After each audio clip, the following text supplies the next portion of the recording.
when there are physical challenges, remember that when a problem is coming into focus, a solution is too. So that literally means that sickness brings wellness. But sickness, that you continue to look at sickness, brings more wellness goes into the vortex. But you look at the sickness, so it gets more sickness, more wellness goes into the vortex. But you're looking at the sickness, so you get more sickness.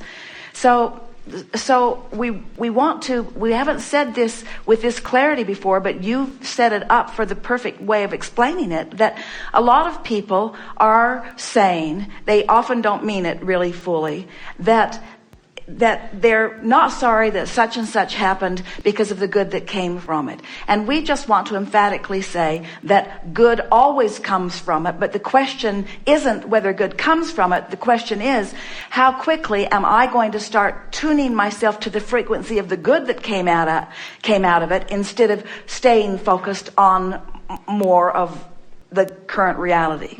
We know that we're annoying the way we keep cutting you off, but the difficulty is simpler than you know. You keep talking about it. You keep talking about the problem that we just said to you, and don't be upset about this, because Jerry and Esther aren't getting it yet over the breakfast either. And we know that the reality is compelling, and it seems like that's where the tests are, that's where the doctors are, that's where your physical reality is. We get it, but you have to play that down. So if we, who know very well what you've put into your vortex, if we encourage you at all to continue the conversation the way it's going, we don't serve you at all. We have to say to you, stop talking about that. Stop talking about that and talk about this. You see. Now's a good time to start. It's not as interesting yet, and you're not as practiced, and there's a lot more details and a lot more trauma around all of that. But really, well, every subject is two subjects. So it's a matter of gradually, through practicing the end of it that feels better. And do you believe us at all? Do you believe that when you're experiencing sickness, that you're asking for wellness and that the wellness is queued up? Yes. So what's hard to talk about that? In other words, we don't get why it's hard. When you could as easily talk about wellness as sickness, why not talk about wellness? You did a little bit. You said, I can accept that some good has come out of it, but do you really believe it? Do you believe it? Do you believe, here's a good way of putting it. Do you ever hear someone say, oh, I've been well for so long and there are a lot of sick people, so I think I'm going to be sick for a while to allow sick people to be weller? You don't ever say that, do you? Because you don't think that there's this pile of wellness that you've been pigging out on and depriving others. And so that's one way of looking at this. And we want to convince you that, do you believe that you are a vibrational being? Mm-hmm. And do you believe that as a vibrational being that you can focus on wanted or unwanted?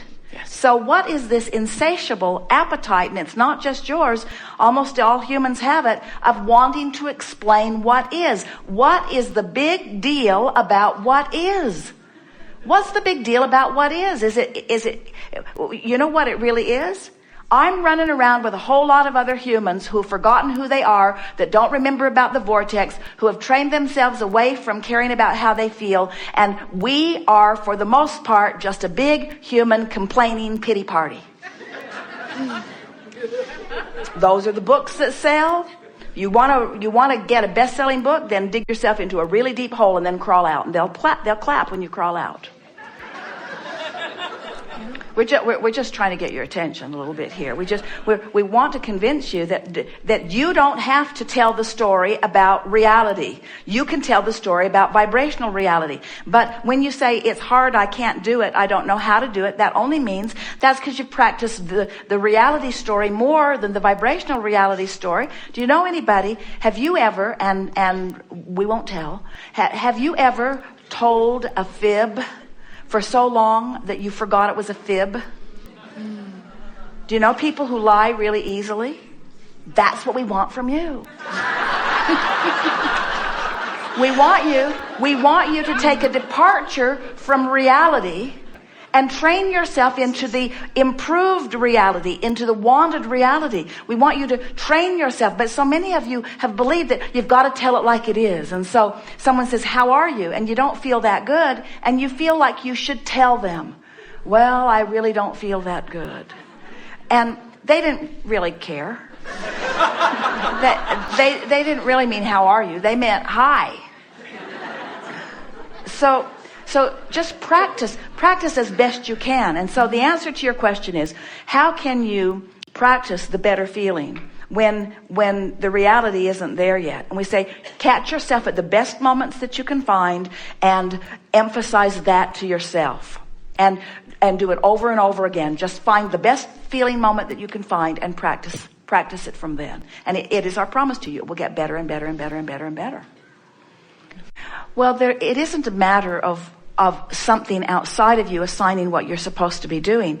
When you find yourself in a sort of trend where you're really feeling blissful, what that means every single time is that all this stuff that you've been throwing into your vortex, you're in the vortex or on the verge of it, and so you're feeling the inspiration.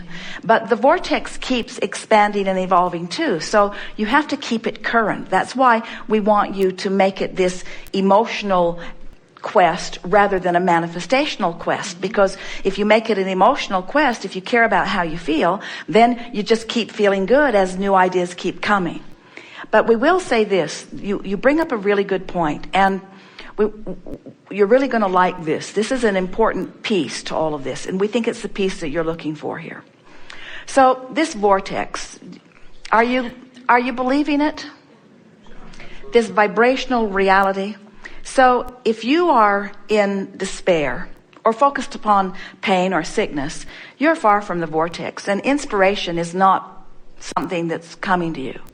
The best you can do is motivate yourself by making yourself do stuff, but you're not being swept into the vortex, not regularly.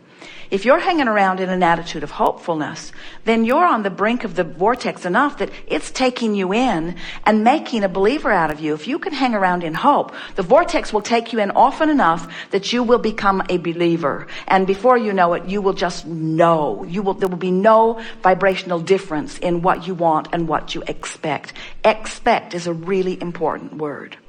So, if you're hanging around in hopefulness, and the vortex takes you in, you're going to have an impulse. That's that feeling of inspiration. You know how when you'll think, oh, I want to call so-and-so. That's inspiration. And here's the thing, and your words really triggered this very specific answer. When you feel that, that's the time to make the call. When you have that feeling, act on it in that moment. If you act on your inspiration, when it comes, what'll happen is, that's how you become a believer, because if you get that feeling of that impulse to do it and you follow through on it and it pays off for you, before you know it, you start to understand the power of your inspiration. Esther laughs because her inspiration, they drive so much, and Esther is usually driving, and so her inspiration comes while she's driving, and it's just not the same to record it into the recorder and then later when they get to the hotel room transcribe it from the recorder and then enter it into her computerized enormous things to do someday list. In other words, that's not the way to respond to inspiration, because the window opens and closes and opens and closes and opens and closes, and when you respond in the moment of the impulse, you're going to get big results. If you can keep yourself loose enough. And so the way we would play that is we would take advantage of the moments that we have in terms of action. We would say to ourselves, I'm going to stay on top of my need to do's. I'm going to stay so on top of my need to do's. I need to go to work. I need to feed my kids. I need to whatever. I'm going to stay on top of my needs to do, and I'll just use my willpower for that for a while. It's been working out pretty good anyway. I've been using my willpower for that. I'll motivate myself on my need to do's so that I have some open space for my inspired to do's. And what happens is that the more organized you are on your need to do's, then the more hopeful you'll be and be on the brink where you'll be inspired. And then when you follow through with those inspirations, before long, it will shift. The fulcrum will tip for you because you'll begin to feel the enormous, we cannot even find a word big enough or emphatic enough. You will find the enormous power of the leverage of the vortex. That he teased Esther a few years ago. She was making airplane reservations, and she kept saying, I know it's on my list, I'll get to it. And he kept saying, did you make the reservations? She would make several at a time. No, I'll do it. Did you make the reservations? No. Then he tried to motivate her. You know, the longer you wait, the fewer seats there are. The longer you wait, the more we pay for the tickets. I know, I'll do it. But she just could not make herself do it. She just couldn't make herself do it. Then forgot about it. Jerry quit harping about it for a minute, and Esther found herself in the vortex relative to some other thing and felt the impulse, the inspiration to make the airline reservations. She went to the telephone, got the one-pass line, a very helpful person, and the person said to her over and over and over again, they were using miles to upgrade to first class and miles to upgrade to first class. The woman would say, I swear, 2 minutes ago, these seats weren't here. I swear, 2 minutes ago, these seats were not there. I swear, 2 minutes ago, these seats were not there. Esther booked 10 flights and got upgraded to first. And when they flew those flights, every flight flew. There were no delays. There was no lost luggage. There were no canceled flights. There was no extra waiting at the connection. In other words, they were inspired flights. So when you get that feeling, act on it. And until you get that feeling, just do what you have to do. So we're making a case, aren't we, for understanding the vortex and what would you say our message is to you today? It's simple. Get in the vortex somehow, some way. Now, what are we saying even more emphatically? You're in the vortex every single day, no exceptions. You're in there. You're in there. You might not be aware that you're in there, but we want you to start paying attention. We want you to notice that extra lift that you feel. We want you to notice that good feeling that you have. We want you to be aware that you're in the vortex. And then we want you to milk it with everything you've got, to practice the feeling, to practice the vibration, to make it a chronic patterned vibration within you, so that you're hanging around on the verge of or in the vortex so much more of the time. And as you begin to do that, you're going to discover what the true real-time life is, because the universe is now queuing you up with others who are in the vortex. So you're meeting up with those who are ready for you. They're on your wavelength. They are already, law of attraction has sorted them out as a vibrational match to who you are and what you want. Life doesn't just become easier. It becomes blissful, because you feel the power of who you are. And you know, that's what bothers you more than all other things put together about things not turning out right. You know you are a powerful creator, and when you are not exercising your power, something is really, really, really, really off, you see. And then that's what really makes you mad. That's what most of your negative emotion is about. It's that you're not keeping up with who you are. That's the only thing that negative emotion is. Negative emotion is one thing and one thing only. It's your indicator that you're not, in the moment of the negative emotion, keeping up with who you are. And the larger part of you is calling you, making it easy. Now what? We have enjoyed this interaction more than words can convey.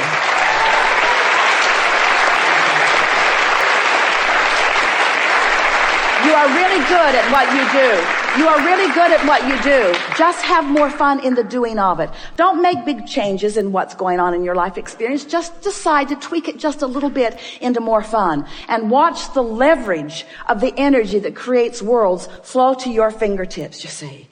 It's really your time, friends. You know what to do, so be playful in doing it. There is great love here for you. And as always, we remain in the vortex.